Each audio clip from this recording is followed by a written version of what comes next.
Good evening. This is Peter Lorre. Welcome to another performance dedicated to the shadier side of life, the mysterious, the criminal, the oftentimes murderous side of life. Oh, please understand that this is not that life can be beautiful or love thy neighbor. Oh, no, no. No, my friends, this is the Mystery Playhouse.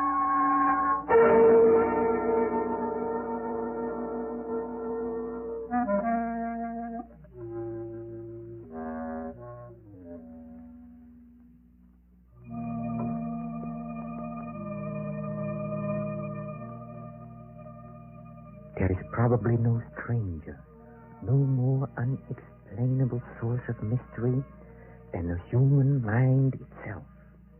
It twists and turns sometimes in labyrinthian confusion and often becomes the victim of a grim and horrible obsession. An obsession that has no relationship to the life surrounding it, but one that is very real to him who is obsessed. Listen.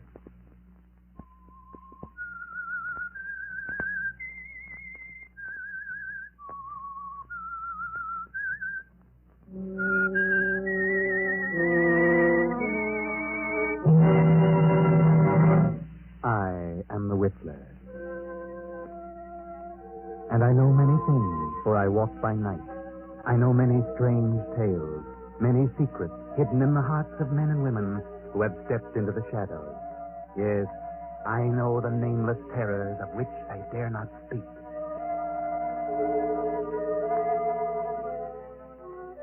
Professor Arthur Rugsby had a theory. Professor Rugsby is a psychologist, and this is his theory. I contend that a person who has decided to kill himself can very easily be turned from this desire to the desire of taking the life of another. I can prove my theory, and if necessary, that is what I will do. Do you agree? Do you believe that if you were about to commit suicide, you could be swayed from your purpose and become a murderer? Professor Rugsby thinks so. But he's just made this strange statement to his publisher, Mr. Hellman. Hellman glances at the manuscript and smiles. The professor leans forward and asks, Well, Hellman, what do you think? It's purely conjecture, simply a theory, and I wouldn't advise publishing it. But I've worked on it for a long time, and it will work. What good have you accomplished if you can prove it? It's negative. It's not negative. It's positive. I know it. It's so silly. Fancy, an ordinary human being has suffered reverses, is sick of it all. He wants to leave it all behind him. And you say he can be changed to want to kill somebody else. I do. Self-destruction and the destruction of other life are closely related in the mind. It's like, well, a hair's breadth. The dividing line is infinitesimal. It's ridiculous. You won't publish it? Ranger would fire me. Why? He told me that if you came in here with any more silly ideas like the last one, to tell you that you're no more of a psychologist than he is. That in his opinion, you should be in the asylum. Mr. Granger, I didn't say that. It's you who think I'm crazy. You've never liked me. For some reason, you're trying to tear me down. Well, we'll see, Mr. Hellman. We'll see. Wait a minute. I'll show you whether my works are illogical. I'll show you. Oh, calm down. I'm going to make you eat those words. I'm going to prove my theory, and then I'll bring it to a conclusion, and you'll know that my theory's sound. Good night.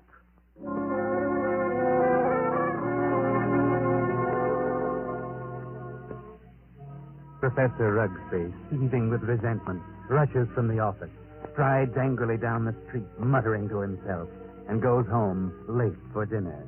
He finds a note from his wife, Myra, saying she's decided to go to the opera and will be home around 11:30.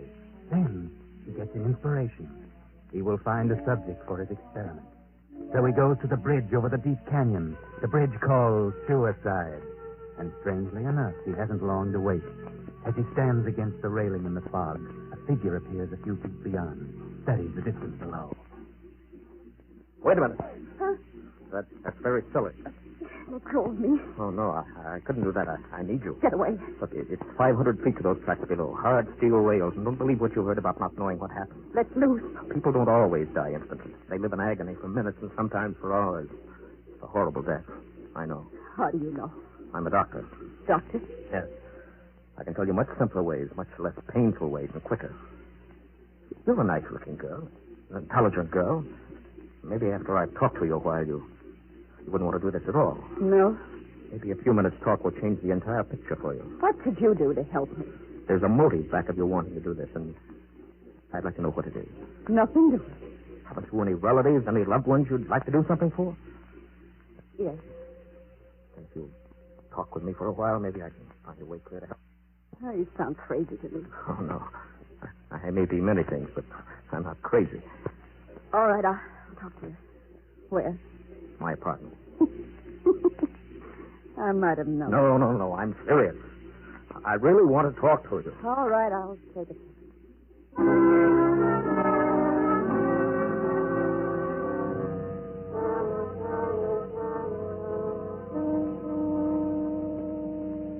Now, first, you know that you're a very pretty girl, don't you? Yeah, that doesn't always mean so much. For the right man, it might. Yeah, that's what I thought. I found out it didn't mean a thing. Ah, then it was because of the man. I knew it. Really? How did you guess? Well, I'm a student of psychology. Student? You're a little past student days, aren't you? All right, then. I write subject on psychology. I'm Professor Arthur Rubsky. I see. And you want to know what makes me tick. You want to know the reason behind my actions. That's right. I'd like to know what happened to make you want to kill yourself. Suicide is a mental aberration, you know. I'd like to know what preceded the decision to destroy yourself, and also what you thought up until that moment I stopped you on the bridge. What good will that do? You told me you were not broke, but also you said you had some loved ones you'd like to do something for. I meant I wasn't broke to the point of being hungry. I have a few dollars. But you suggested help to someone in larger terms. Yes, I did. Who was the loved one? My mother. You're her only means of support? You intend to kill yourself? Yes. That's being selfish, isn't it? Selfish? Yes, you're concentrating solely on self. Think so? What else? First law of human nature is self-preservation, right? Yeah, I suppose so. And the second law is the preservation of family. Yeah. So you decide to deny the first law, and you destroy yourself. And as a consequence, you deny the second. You leave your mother alone and in need. You indicate a form of insanity. What would be normal? To destroy the other person, the one who has done you wrong. Destroy him instead of yourself. Have you hurt him? No. But he has hurt you deeply. He's done the wrong, correct? Yes. Then the one who's done the wrong should be the one to suffer. You have no legal recourse. No, I'm sorry. I guess you would kill yourself and let your poor mother suffer because of the wrong of another. Why shouldn't he be the one to suffer? I think you're right. Why shouldn't he?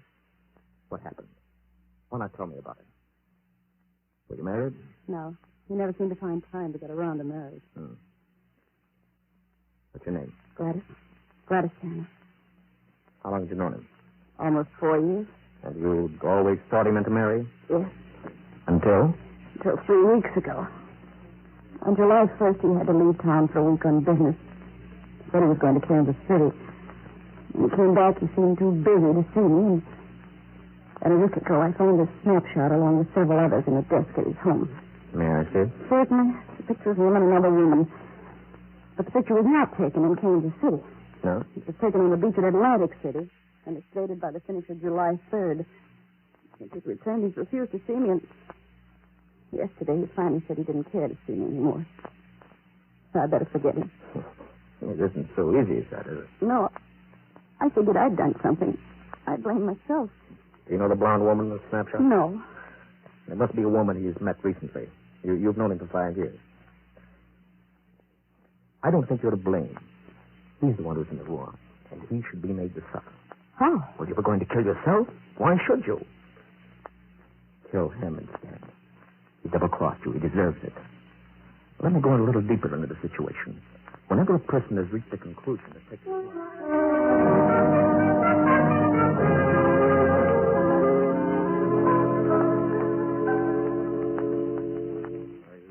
You made up your mind, Miss Tanner?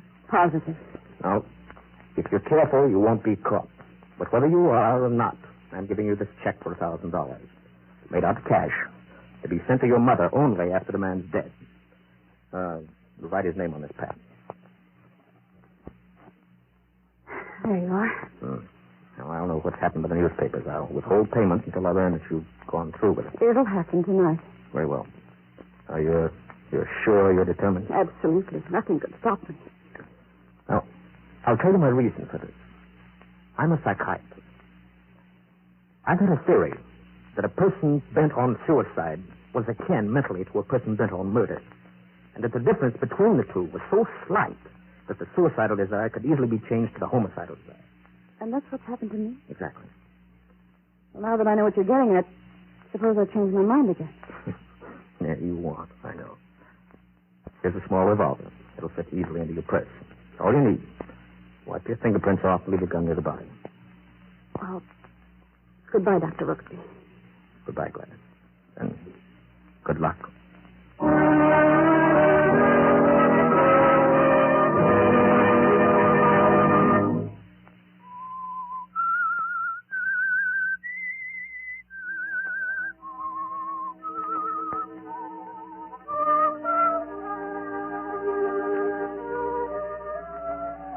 And so Gladys leaves Rugsby and starts off to the house of her victim on the outskirts of town. Rugsby stands for a while lost in thought, then takes his hat, steps into the street, and 20 minutes later he stops his car a block from Hellman's bungalow. Remember Hellman, the editor who ridiculed the professor's theory?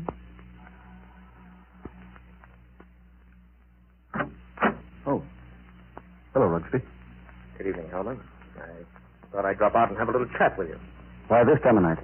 11? Didn't think that was late for you. Come in. What's in your mind? I want to talk to you about my theory you ridicule so definitely. My theory about suicide. Oh. Well, I said I'd prove it, didn't I? Yeah, but what are you getting at? It's going to be proved. My theory is going to be proved tonight. Well, go ahead and prove it. It isn't funny, Holman. No? How in the world can you prove anything like that? What good will that do you? More than you'll ever know. I don't like you, Hellman. I've never liked you. And I know you don't like me. I can't help that, Rooksby. What are you staring at? Is there someone here with you? Certainly not. That woman's purse on the Davenport. Huh? Oh, my secretary dropped by earlier this evening with a manuscript. She must have forgotten it. She's not here now. Of course not. I'll continue. I found a subject. A girl who was ready to commit suicide because a man had tossed her over for another woman. In a few hours, I was successful in changing her thoughts from suicide to homicide. And she's going to kill the man tonight. What do you think of that? There may be a dozen murders tonight. But you'll know which one I mean. You'll know about this murder. What do you mean?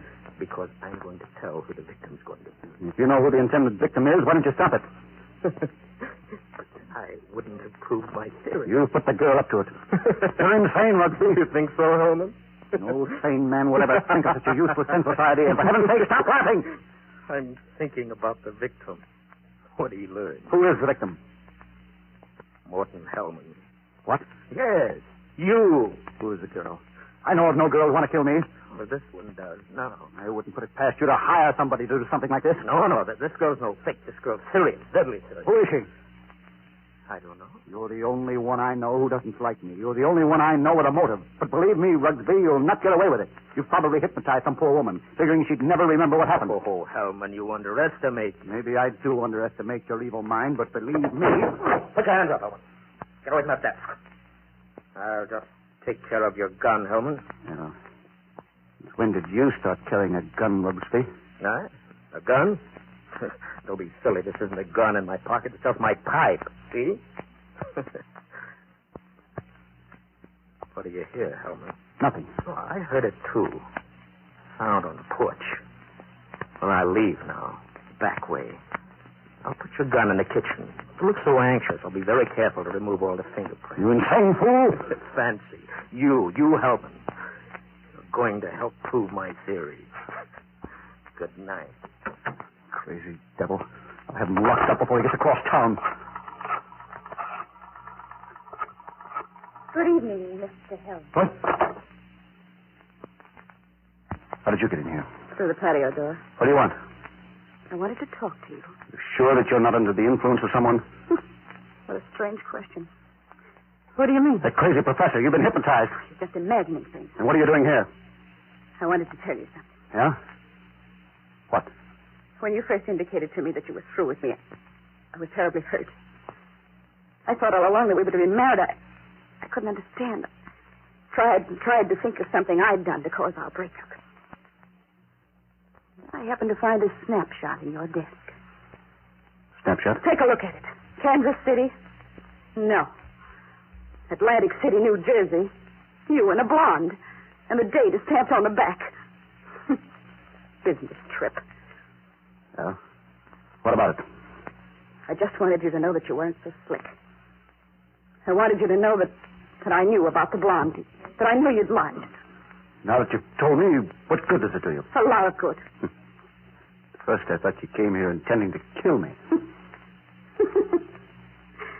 Well, goodbye, Morton. And good luck in your new venture. Thanks. What venture? This one. Gladys. Gladys!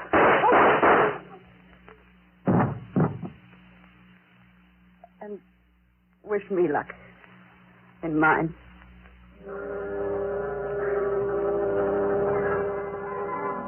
And Gladys stands staring for a moment at the body. Then she wipes off the gun, drops it to the floor, takes the professor's check from her purse, steps to Hellman's desk, takes pen and paper, calmly writes a note, puts it with the check into an envelope, addresses it, stamps it, turns out the lights, and steps quickly out the door and down the street. At the corner, she pauses, drops the envelope in the mailbox, and disappears. Well, Professor Rugsby, there you are. You heard the shot. The perfect crime. You can go home now and go to sleep. Myra. Oh, Arthur. What are you doing asleep on the Davenport? You know what time it is? Oh, must be after midnight. I've been waiting for you. Where have you been? I walked around downtown for a while. I dropped into the club for a nightcap. How's the opera? Oh, fair. Nothing to brag about.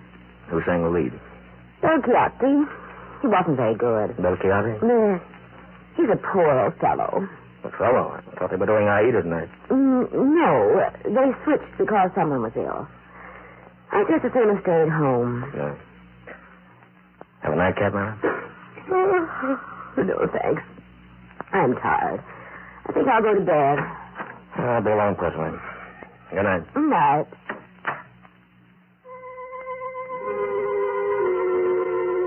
Well, Professor, it's been a great day. A triumph for you. Your theory proved and nothing to be traced to you. The one perfect crime. He sits over his drink for a while, then turns out the lights and goes to bed. The night passes and morning comes. The professor rises cheerfully and prepares for breakfast. I'll get it, Myra. Yes? Are you Professor Rugsby? Yes. May I come in?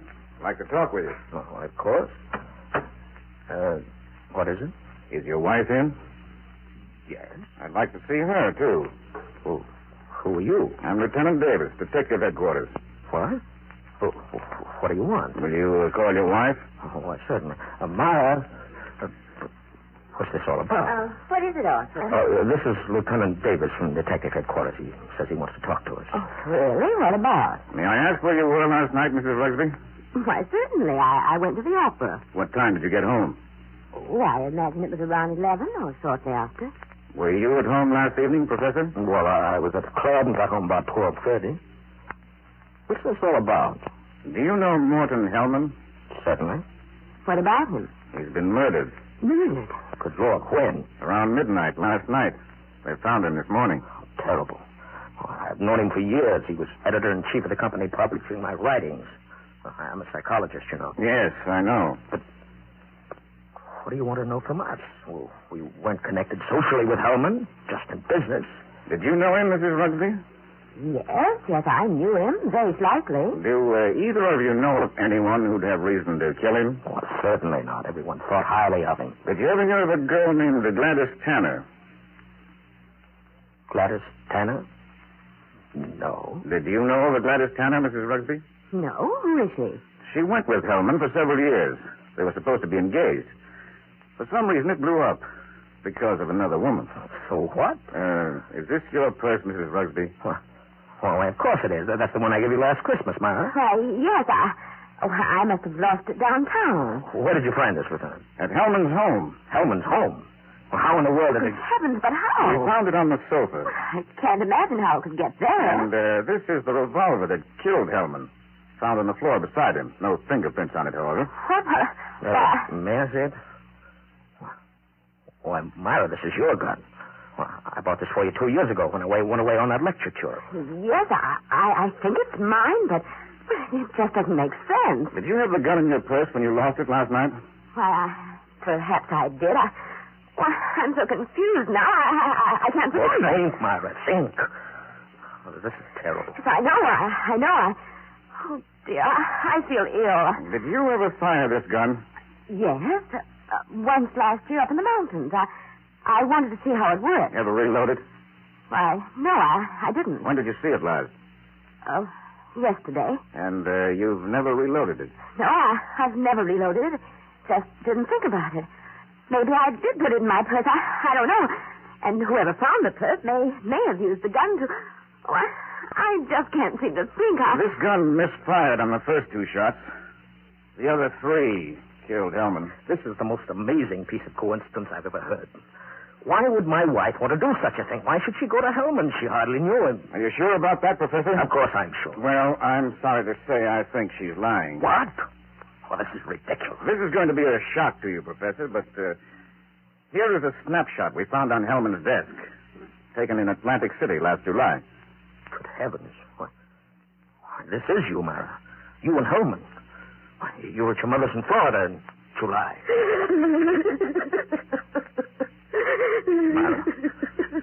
Myra, look at me. What does this mean? I can't.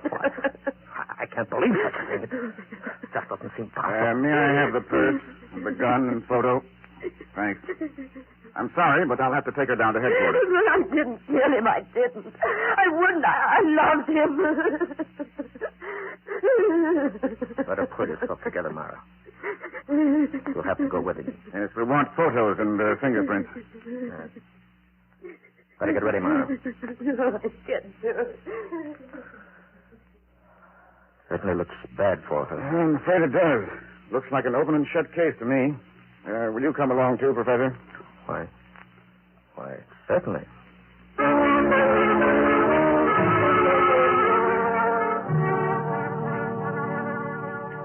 Now, it's several hours later at police headquarters. They've taken fingerprints of Professor Rugsby and his wife, Myra, and questioned them both. And Rugsby is just about to leave with a gloating smile on his face when an officer steps in and speaks softly to Lieutenant Davis. Lieutenant, Yes, Rankin. I stayed at Professor Rugby's place, as you said. Look things over. And a few minutes ago, this special delivery letter came for the professor.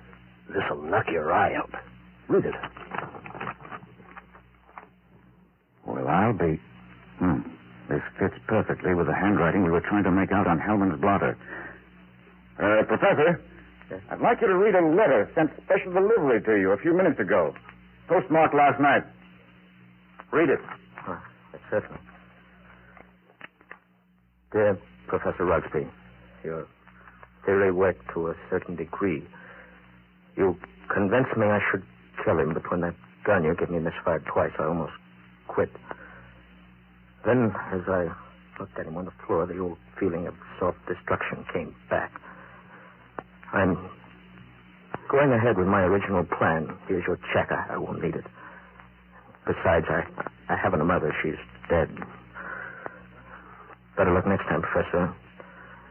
Gladys Tanner. And, Lieutenant, a half hour ago, they found her body beneath Suicide Bridge.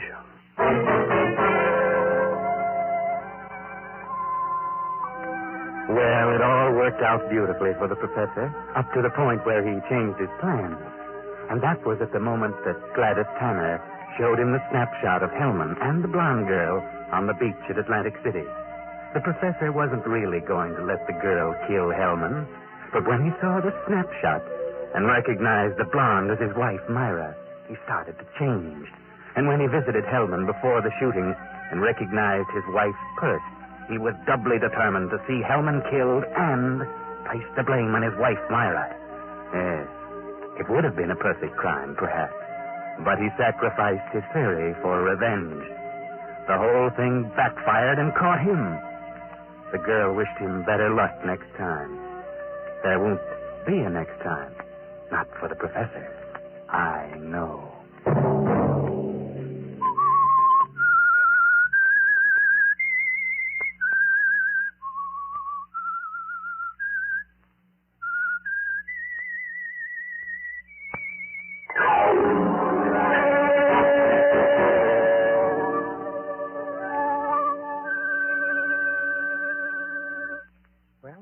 Well.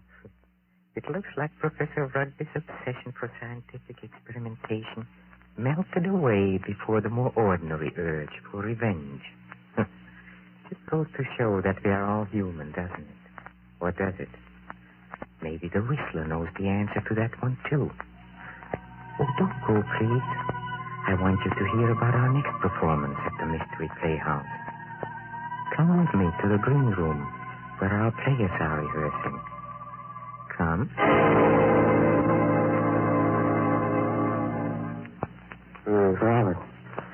Robert, before leaving the theater tonight, someone told me that you and Julie Winthrop are going to be married. Is it true? Yes, we'll be married in 2 weeks, right after my wife gets a decree in Reno. You must not marry Julie. Not marry Julie? Oh, who are you to tell me what I can do? I know Julie well, and I also know you. That's why you must not marry her. Charles, it might be better for you to mind your own business. Julie and I are in love with each other. No, you're not. She's fascinated by your good looks. She's impressed by your fame, but she does not love you. Now, look here. We may be old friends, but I've said all I'm going to. Wait a moment. I get it now. You're in love with her yourself. I'm in love with Julie. No, we are just friends. Friends? You're madly in love with her. That's why you came here tonight, isn't it? No. Friends. What? You're laughing. You, in love with a girl like Julie. Why should my love make you laugh? Oh, so you admit it, huh? All right, I do. Why is it so funny? Do you think she'd have you? You, a clown, ugly, clumsy. You in love with Julie? And why not? Why not? You! You're laughing. Stop it. Can I? Look at yourself. Let go of me. No. You're choking. Let go. A joke, huh? A joke. Laugh. Go ahead. Laugh now. Laugh.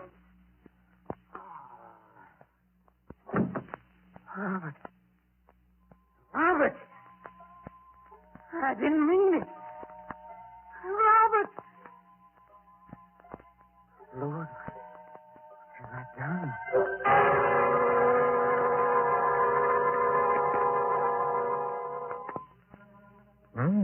That might be worth listening to. Funny thing, that little man sounds familiar. I must have seen him in pictures. Anyway, the scene you just heard is an inner sanctum mystery and will be our next performance. This is Peter Lorre closing the doors of the Mystery Playhouse. Good night. Sleep tight. This is the Armed Forces Radio Service.